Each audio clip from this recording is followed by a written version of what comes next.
नमो बुद्धाय। जय भीम साथियों, मैं शकुन बौद्ध गाजियाबाद से और आज मैं कंगना रनौत से एक सवाल करने आई हूँ और मैं पूछना चाहती हूँ कि कंगना रनौत ने जो बोला है अपने ट्विटर से, उसने ट्वीट किया है कि भारत में अब जातिवाद नहीं है और संविधान के ऊपर जो उसने बकवास की है कि संविधान में आरक्षण है और आरक्षण की वजह से जातिवाद है, तो मैं कंगना रनौत से पूछना चाहती हूँ कि क्या ये जो तुमने बकवास की है ये किस आधार पर की है?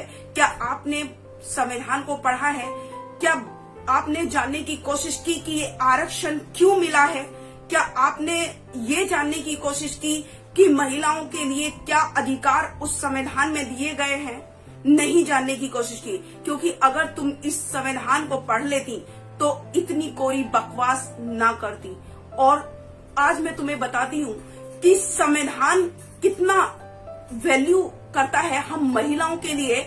और मनुस्मृति यानी कि तुम्हारे जो हिंदू धर्म शास्त्र है, जो तुम्हारे बाप दादाओं ने लिखे, उसमें तुम्हारी स्थिति भी पैर की जूती बनाकर रखी। तुम्हारी स्थिति जानवरों से बदतर थी। वो तो हमारे बाप दादाओं का कर्म है जो तुम आज इतनी बड़ी पोजीशन लेकर बैठी हो, जिसका तुम्हें घमंड है, जिसका तुम ईगो दिखाती हो हर किसी को।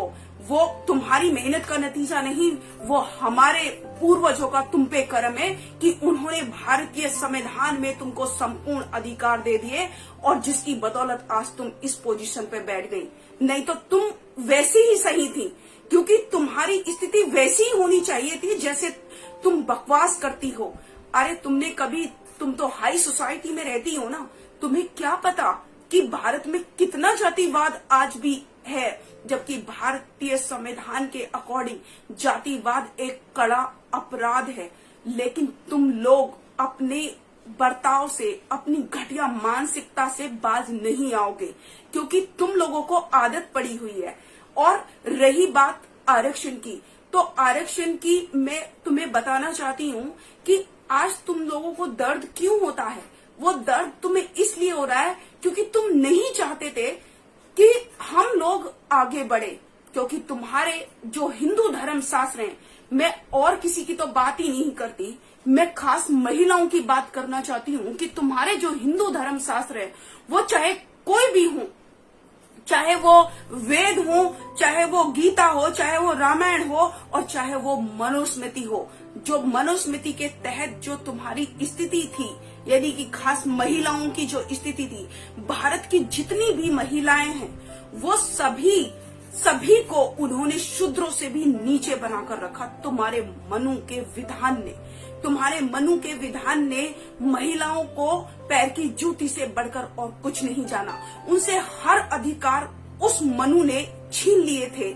ना उनको पढ़ने का अधिकार था, ना लिखने का, ना जॉब करने का, ना किसी चीज का कोई अधिकार नहीं था। यहाँ तक कि संपत्ति में भागीदार भी नहीं होती। और आज अगर तुम इन दोनों में कंपैरिजन कर लो ना, तो तुम्हें पता चल जाएगा कि संविधान की क्या वैल्यू है, संविधान हमारे लिए कितना इम्पोर्टेंट है, खास हम भारत की महिलाओं के लिए कितना इम्पोर्टेंट है संविधान।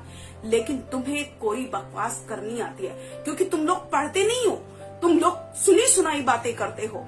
तो मैं तुमको चैलेंज करती हूँ कि एक बार जरा अपने मनु के विधान को पढ़ लो और भारतीय संविधान के अधिकारों को छोड़ दो, फिर देखना तुम्हारी स्थिति क्या होती है। फिर तुम्हें समझ में आएगा कि भारतीय संविधान क्या है हम लोगों के लिए। और रही बात तुम्हारे मनुस्मृति में जो घटिया जो बातें लिखी हुई हैं, उनको तो मैं तुम्हें बता भी नहीं सकती। जो तुम्हारे मनु के विधान में जो लिखा हुआ है, जो मनु ने हम महिलाओं के लिए जो लिखा है, उसको मैं यहाँ बता भी नहीं सकती। और लेकिन मैं तुमसे कहना चाहती हूँ कि एक बार मनुस्मृति को जरूर पढ़ना और फिर संविधान को पढ़ना, फिर कंपैरिजन करना कि संविधान की बदौलत आज तुम इतना बोल पा रही हो। ये जो बोलने की स्वतंत्रता है ना, ये भी तुम्हें संविधान ने ही दी है, नहीं तो तुम्हें बोलने की भी स्वतंत्रता नहीं थी। आर्टिकल नंबर 19 के ए में तुम्हें बोलने की स्वतंत्रता मिली है, अदरवाइज तुम्हारी जबान काट ली जाती, क्योंकि तुम बोल नहीं सकती थी मनु के विधान के सामने। तो न ही तुम कुछ पढ़ सकती थी, न ही लिख सकती थी। और आज जो महिलाओं को हर तरीके का जो अधिकार है, चाहे वो तलाक लेने का अधिकार हो, चाहे संपत्ति में अधिकार हो, चाहे बच्चे गोद लेने का अधिकार हो, चाहे कोई भी A to Z जितने भी सारे अधिकार हैं, वो तुम्हारे बाप दादाओं ने तुम्हें नहीं दिए, वो हमारे पूर्वजों ने तुमको दिए हैं। तो एहसान मानना चाहिए। लेकिन तुम लोगों की घटिया मानसिकता है, तुम जातिवाद में ही रहोगे क्योंकि तुम्हें दर्द होता है। तुम आरक्षण का क्यों विरोध करते हो? तुम संविधान का क्यों विरोध करते हो? क्योंकि संविधान ने सबको बराबरी का अधिकार दिया है। संविधान ने सबको हर चीज का बराबर का अधिकार दिया है, और यही तुम्हारे पेट में दर्द होता है।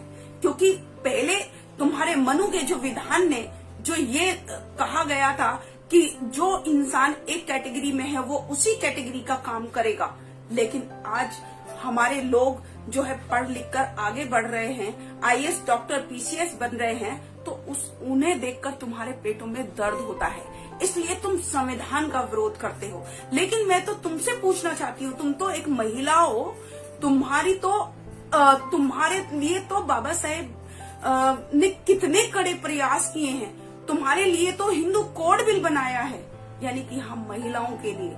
आज जो तुम ऐसे घूमती हो ना, खुली हवा में जो सांस ले पा रही हो, विदेशों में जो घूम पा रही हो, और जिस प्रोफेशन में तुम हो, वो भी इस संविधान की बदौलत तुमको मिला।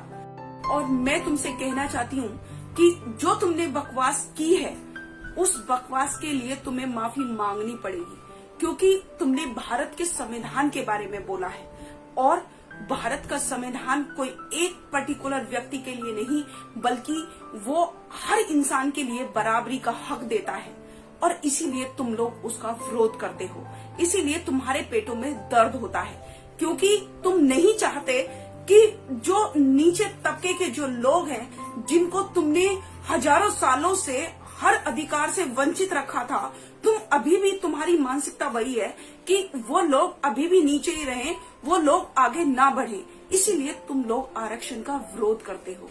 और मैं तुमसे कहना चाहती हूँ कि आगे से जब भी कोई बात करो, उसकी सच्चाई को, उसके बारे में पहले जान लेना, तब मुंह से एक वर्ड निकालना, नहीं तो हम बर्दाश्त नहीं करेंगे। और मैं तुमसे कहना चाहती हूँ कि जो लोग तुम्हें फॉलो करते हैं और तुमने जो ये बकवास की है, तो इस बकवास का उन पे क्या असर पड़ेगा? क्या सिखा रही हो तुम उनको? तुम भी तो यही सिखा रही हो ना कि एक इंसान को कैसे मतलब नीचे रखा जाएगा और एक इंसान को कैसे ऊपर रखा जाएगा। अरे सबसे बड़ी जातिवादी तो तुम लोग हो, तुम फैलाते हो जाति। और तुम जो ये बोल रही हो कि जाति नहीं है, जरा भारत के गांवों में जाकर देखना, अभी भी कितनी सारी घटनाएं जाति को लेकर आती हैं, क्योंकि अभी भी जातिवाद उतना ही तुम लोगों की घटिया मानसिकता वाले लोगों ने फैला कर रखा है। लेकिन उसी जातिवाद को सिर्फ ये संविधान खत्म करता है। इस संविधान की बदौलत हम लोग आगे बढ़े हैं, और इस संविधान के खिलाफ एक शब्द भी कोई बोलेगा तो उसकी जबान खींच लेंगे हम लोग। तो ये ध्यान रखना, और इसके लिए तुम्हें माफी मांगनी पड़ेगी, क्योंकि जिस पोजीशन पे तुम हो ना, वो सिर्फ संविधान की बदौलत हो। और अगर तुम संविधान को नहीं मानती हो, तो जितने भी संविधान में जितने भी सारे अधिकार हैं, उनको आज ही छोड़ देना, ये मैं तुमसे कहती हूँ। तो इसी के साथ मैं अपनी वाणी को विराम दूंगी, और सभी को फिर से एक बार गर्व से नमो बुद्धाय, जय भीम, जय भारत, जय संविधान।